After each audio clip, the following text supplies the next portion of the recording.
Hey guys, us again. We're about to go in and see Shang Chi. Yep, and the Legend of the Ten Rings. So this should be good. This should be fun. Cannot wait. And we'll let you know when we're all done. See ya. Throughout my life, the Ten Rings gave our family power. If you want them to be yours one day, you have to show me you are strong enough to carry them.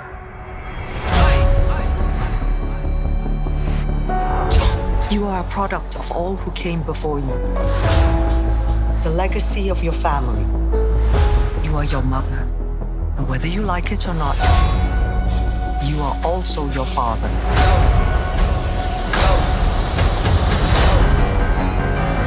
I told my men they wouldn't be able to kill you if they tried.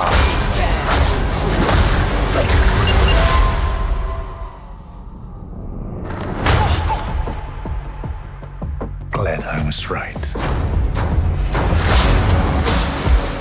You're just a criminal who murders people.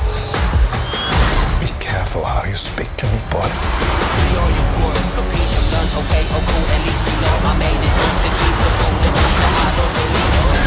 I thought I could change my name, start a new life. But I could never escape his shadow.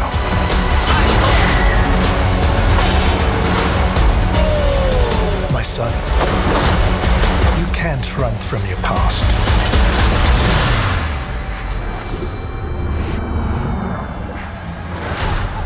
Is this what you wanted?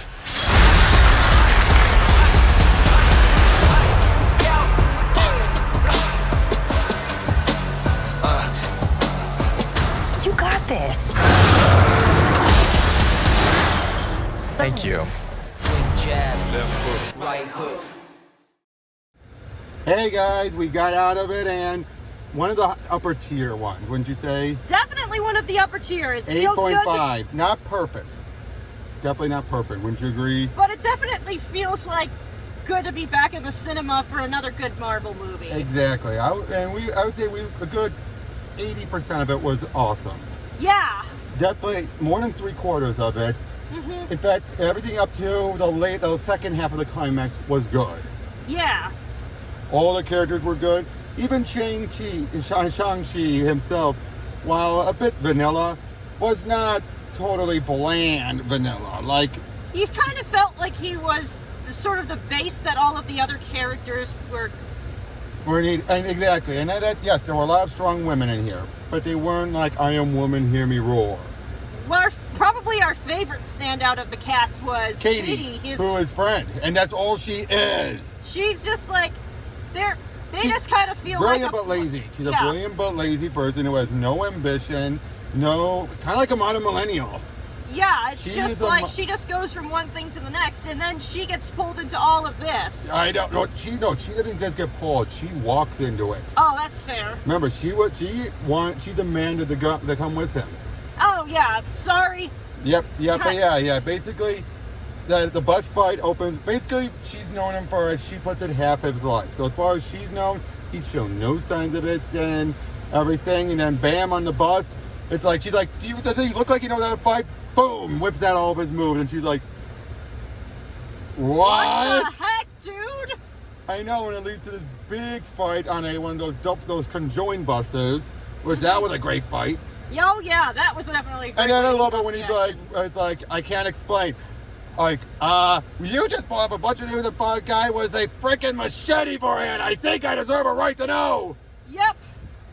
And, just goes on this big adventure and everything. And then they find out he deals with his father, who was the original Mandarin. They mocked the use of that name, of course. And the Ten Rings, which are not the MacGuffin for once.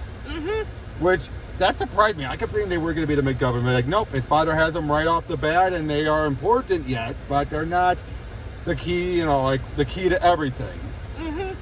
Well, mostly. And yeah, it is a very good movie, very much a throwback to the old Hong Kong type of stuff. Again, until the later part of the climax. Up until that point, the CGI was mostly, that the CGI is mostly done for the more mystical side of things. Yeah. And there is a lot of good real fighting, but after the bus sequence, and I look back at it, that wasn't that much one-on-one that wasn't enhanced with the CGI. When you think about it, right? I mean, besides, without it being too brief, I mean, like the fight with his sister, which was way too short. Yeah. But, oh yeah, we have his sister as well, and his aunt, who was played by Michelle Yeoh, so you know that's going to be perfect. And basically the whole plot of it is their father has been hearing, thinks he finds a way to bring their mother back. Basically, okay, the father was the original Mandarin. He had these 10 rings that kept him useful forever until he fell in love with his mother in a village that gave her great power. But then she chose to leave, mostly because the father's his actions made him too dark, too tainted to be anywhere near them. So the people turned her away, and she chose to leave. But then, and he put his past away, and he became a good man, to the point where he even said, "You gave me a reason to give up living forever." But then his past catches up to him, and a huge, like enough that no one, not even the most skilled martial arts, could defeat those numbers, come and kill her. And that pushes him over the edge. And then he starts to ignore his daughter, making her train herself, and train his son to be an assassin. And sends him on the journey to kill the man that, supposedly killed the mother. And he succeeded. First he claims he didn't, but later it was confirmed he did kill the guy. But he felt so awful that he just refused to go back home. So he stayed, and that's where he met Katie and everything. And that was funny how basically we already knew that Katie had a bit of a spine to her, like a very spunk. And I'll be honest, until they used it as a partway gag, I thought that whole getting in between and singing the song, was going to work.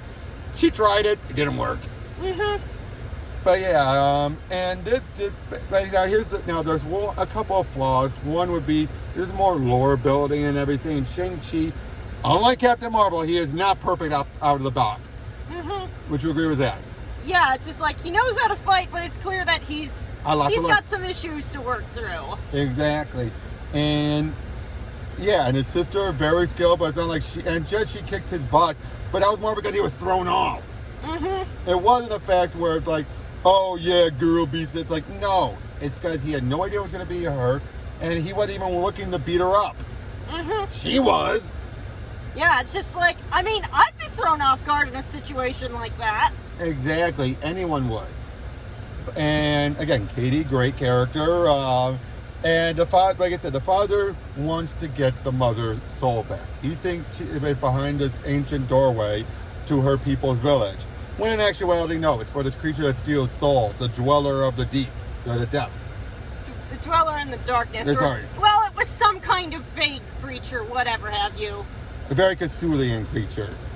And he can't acknowledge it. He refuses to accept that it can't be anything, because it's what he wants the most.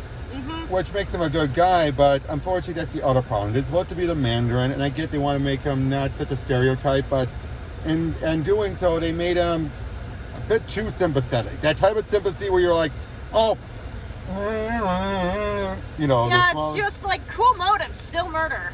Exactly. And not in a good way. Especially with how ignorant he was until the very end, and then, he sacrificed himself. Gee, if it isn't the consequences of my own actions. Exactly. And what really, the fact that took to tip him off, and then you hear the mother saying, "Let me out," boom. It's like, oh shit. And then he just sacrificed him, like, so the great Mandarin, the big guy himself that we've been building up for, and they refused to put in Iron Man, was just a guy who was once a warlord who turns out just wants his wife back.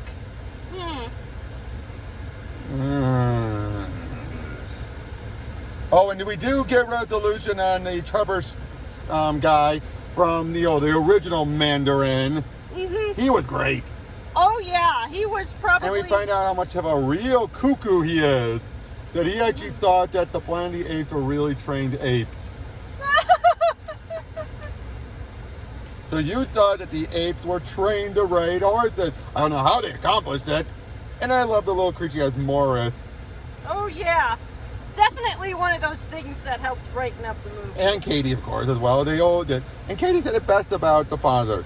You needed, I would have wished he had therapy.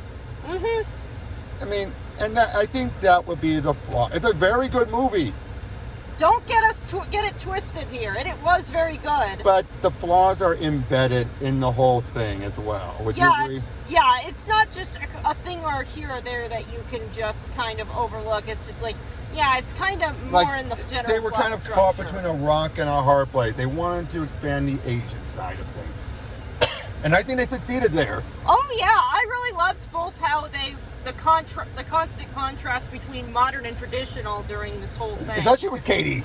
Oh yeah. Everyone's like, oh, why don't you do more? And I just love how she, and we open up with her, basically they're a bunch of valets at first. Mm-hmm. And Katie's the type of like, give me the keys, I'm gonna go joyriding. Oh dear Lord. Yep, and they have these friends of theirs they've known for a while, and they're like, oh, we grew up, all right? We can accept. And then at the end, when they have to explain, oh, you're mocking us. Why are you mocking us? I mean, I don't blame them. I don't blame them either. You would think after 2 weeks, because as far as they know, yes, they know you could be blipped out of existence. They don't know how long or how short of a time span some of these big adventures can take place. Mm-hmm. A lot can happen within a week alone, let alone 2 weeks. Uh-huh. But yeah, and at the now, one of the reasons why we get is an 8.5. First of all, they set up a good joke at first, where it's like, well, we could go home, and they do karaoke. Yeah, hilarious, it's just like hilarious. Mm-hmm. And at the very end, Wong is talking to him, and we have this behind the scenes. We found out there's something going on with the 10 rings.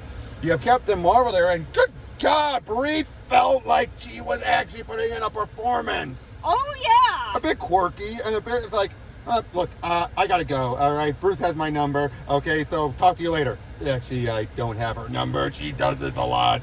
Welcome to the circus.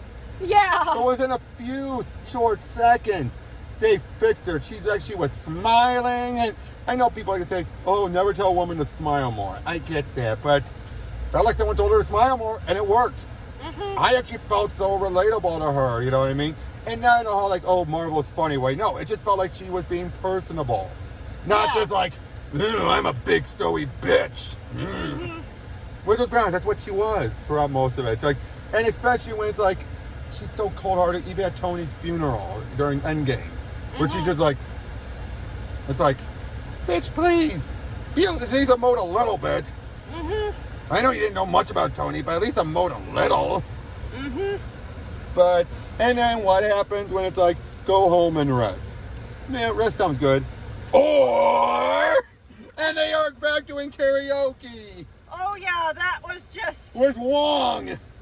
That just sort of sealed it for us. Yep, and that's why it went from an 8 to an 8.5, just because of that scene. The Abomination, also, nice cameo, nice looking, maybe him look more comic accurate, but superfluous. Wong's cameo at least made sense because it was setting up him later.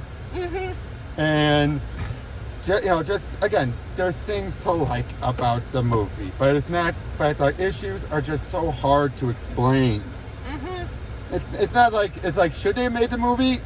I could take it or leave it. Mm-hmm. I think that's the big problem. It didn't give its reason to exist. Mm. Beyond expanding the Asian side of things. Beyond that, it didn't give it so much of a reason to exist. Mm. Would you agree with that? I can sort of see where you're coming from, but it wasn't a bad time. Oh no, again, I'm not saying it was a bad time, but when you look at some of the others, they gave you some reason for them to exist. Whether it was for good reasons or forced reasons like Captain Marvel, you still felt like there was a reason why it existed. Mm-hmm. Even if it was Captain Marvel, you felt like, okay, there was a prequel going on there. It's still a prequel, so it's setting up stuff. This did not, beyond just giving us more Asian characters, it didn't seem to have much of a reason to exist. Because everything was so self-contained. Mm-hmm. Now again, at the end, it sets up that the 10 rings are somehow giving out a distress signal or something. We won't know what that's about yet, but I do like how Katie didn't die. She's not the love interest. You would think. It's kind of refreshing to see them subvert something like that. It's just, nope, they're just still... very close friend. Yeah. It's like that, hey, I've got your back, and the fact that, she's sticking through, and she becomes a badass at the end with a bow and arrow. Oh, yeah. And she's like, yeah, I did it! And she didn't lose much of her personality either. Yeah, it's just like, And then later on, and she said, I have 1 hour left, and I'm just hearing the nagging voice of my mom saying, why don't you just take the shot, you freaking mooch? I'm like, and we don't see it when she took the shot, but the fact that she said that's what was going through her mind, I'm like, yeah, I can believe that. take the shot, you freaking mooch. You can't tell me what to do, Mom. I'm gonna kick this dragon's ass. And she gave, well, she didn't fully save the day. She at least stopped the dragon from taking, not the dragon, the monster from taking the soul of the dragon. Yeah, she sort of gave the opening needed for everyone else. And, well, yeah, that's the other thing. No, yeah, the end of the climax, once the dragon and the dweller arrive, that's where it gets way too CGI and put me off. It was really hard to follow what was happening. I can accept the small CGI creatures. That was fine, clever. That nothing but the weapons of from the dragon hide could damage them. That was clever. But I do love how Trevor plays dead, and you have Morris coming on. I'm all right. It's just a performance. You should do the same. And he turns on his back. Again, that was great. But yeah, and again, just Michelle Yeoh was phenomenal. In the very end, the mid credit was fine. The end credit was not worth it. Basically, it makes it clear that the sister is now taking over the 10 rings and is now allowing more women, not all women, thankfully. At first, I thought, oh God, they're making it that the boys are serving and the women are doing it. Oh no, they're the guys. Okay, we're good. I mean, did you feel that same way too, where you're like, yeah, they're going to subvert, they're going to make the men subservient, and the women are, oh no, they're the dudes. Was that the same thing with you? It just felt like, yeah, I get what you're talking about. You almost think they were going to go there, right? Didn't you know that all the men were doing the subservient stuff until we got to the other row? But again, overall, 8.5. Go and see it. It's worth a watch, at least. Is it an all-time Marvel classic? No. And the thing is, though, it's one of those that's both an origin and a first adventure, which is a big difference. I think people forget how big of a difference that is. Yeah. It gives you the origin stuff, but they don't take center stage. Yeah. It's more the very first adventure, and we fill in the origin through it. Yeah. I mean, I can't think of many of the movies that did that. I mean, Captain America was an origin. Captain Marvel was an origin. It was a bit of a first adventure, but, still the origin was a key part. Probably Daredevil. I mean, the original movie Daredevil. Where they put in the origin stuff, but it was more about, but they started in media res, and it was in the present day for the most part. It basically, the whole movie's mostly a big adventure, and you just sprinkle the origin and the flashbacks. That's a separate thing than it being an origin movie. So that's what it is. It's more of a first adventure where it's an origin sprinkled in. So, yep, 8.5, guys. We'll catch you on the next one.